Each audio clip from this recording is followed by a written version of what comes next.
So the other day I was on a date. We started talking about anime and I brought up that sometimes I like to watch the dubs when I'm working. And their response was, that's not true anime watching, and I never saw them again. I mean, I'm sorry I'm not a chameleon and I can't just read the subs and draw at the same time. I know what you're gonna say. Skill issue.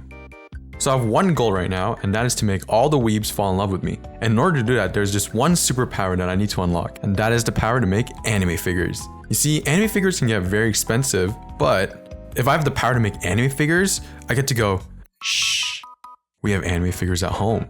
But here's the thing, I don't actually own any anime figures at home unless you count Kirby and Pokemon. The only experience I have with anime figures was one time Marissa took us to this anime store to pick up this idol anime figure that she really wanted. We showed up to this sketchy, shady looking place where all the windows were boarded up, the paint was peeling, and there was graffiti all over the exterior. And the entrance was this creaky staircase that led to this dark, unlit hallway. In the middle of the hall was this anime shop. So we walked into this shop, and at the main entrance at the very front was this lewd anime figure with massive bazongas. So I turned to my friends and I went, oh, boopa. And I got bonked on the head and told to wait outside. And that is all the experience I have with anime figures, so I think I'm pretty qualified. So that's what we're gonna do today. We're gonna attempt to 3D print our own anime figures.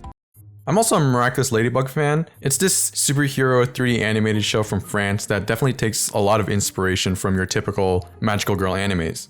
Personally, I consider Miraculous Ladybug one of the modern day superheroes that's a woman that's actually written well, so, you know, take notes.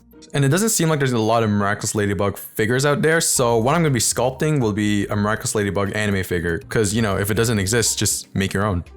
So here's the 3D model that I made in Blender. I based it off of a fusion of Sailor Moon, you know, the queen of magical girls, and the original 2D anime concept design of Miraculous Ladybug before it was a 3D animation. I also decided to make all the parts posable, so hopefully everything works. Hypothetically, everything works in my head, but we'll see when everything's printed. So I have no idea why, the first time ever making an anime figure, I thought, hey, it'd be a pretty cool idea to, you know, make it posable, it can move and stuff like that, and make it articulate. I had no idea how much time and work and parts it would go into making certain things move. So I'm kind of going in blind, I've been winging it, a lot of certain parts just hypothetically kind of work in my head. So I'm not going in fully blind. I do have my dad's Gundam here that I've been using to reference, to study how certain parts move. I've been exposing it to kind of just figure out certain parts, and I have based some certain parts off of how the Gundam articulates, like the arm joint and the groin joint I applied to the shoulder.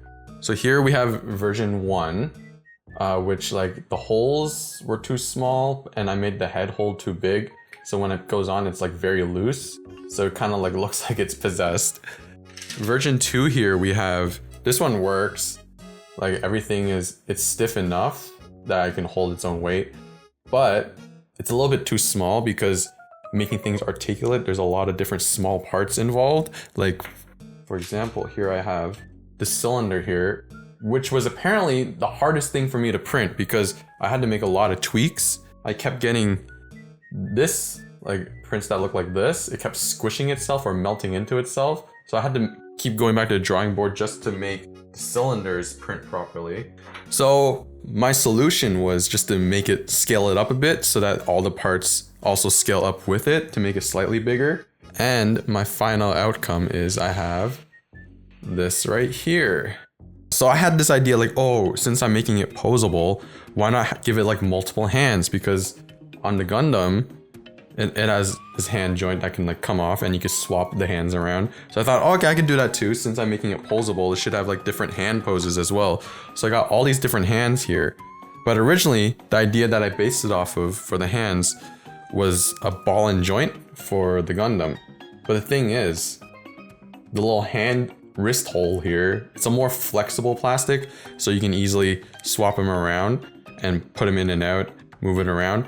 But since I'm using like a harder plastic, when I was testing it out, snapped, it broke, and then the little ball joint just got stuck in the arm, so I had to go back to the drawing board. All I really did was add a fat cylinder to it, and just to be, you know, just be on the safe side, I also added a little bit of UV resin just to make certain parts that look like it's gonna snap like slightly harder. So like the fingers, the joints here, I added a little bit of UV resin to it just to make sure, you know, things don't snap. All right, now I just want to show off just how many times I went back to the drawing board.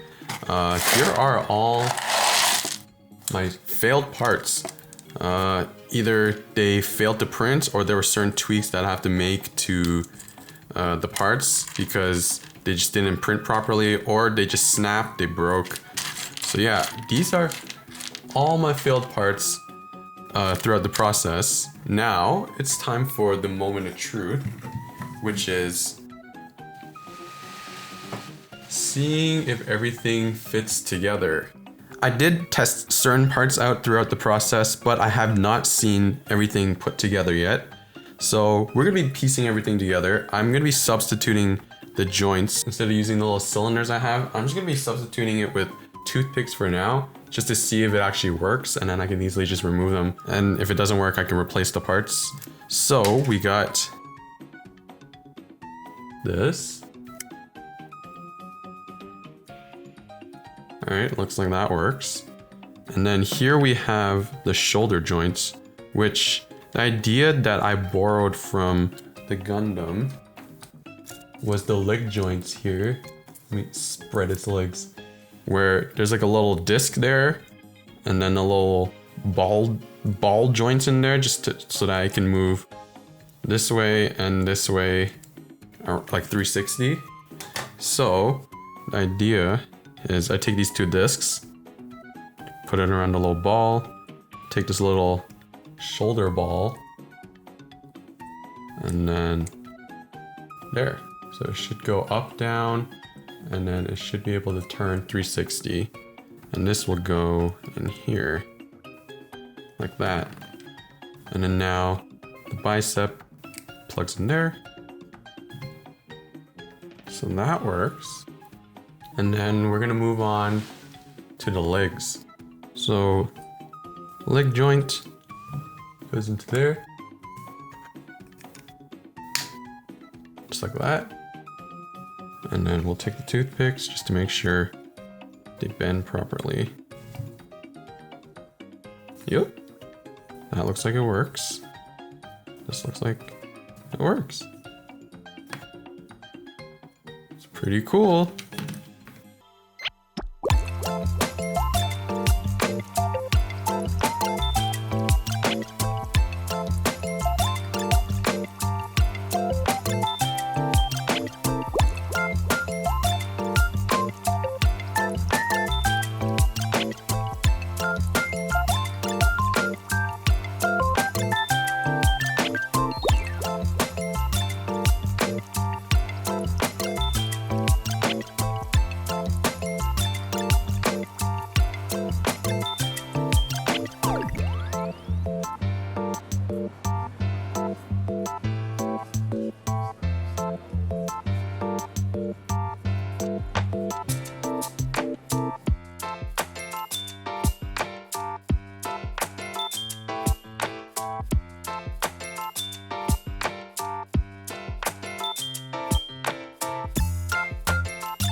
So while I was painting, I looked up a reference image and I realized that I forgot this hair thingy that was on her head. So all I really did was just print out these flat little pieces, and then I'm just gonna put it underneath the hair dryer.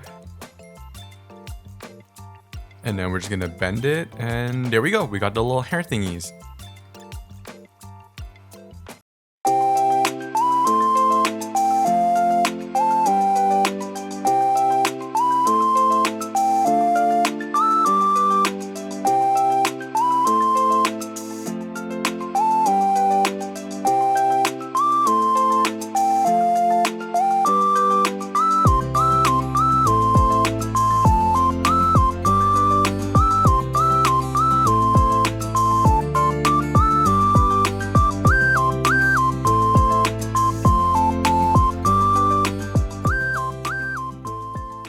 Anyways, that's pretty much it for today. There's probably like a lot of things I would have done differently in hindsight, like make a stand so she could stand properly, certain parts are rubbing on each other, so I probably should have just printed the whole thing in red so that it didn't scratch the paint. But, you know, still, let me know what you think in the comments down below. I think it's not that bad for a first time creating an anime figure from scratch and not knowing what I'm doing. But next time I make an anime figure, I'll probably just make like a still non-articulated one because, you know, less work. But yeah, thanks so much for watching. Don't forget to subscribe if you like what I make and want to see more. Leave a like, give it a share, and yeah, bye.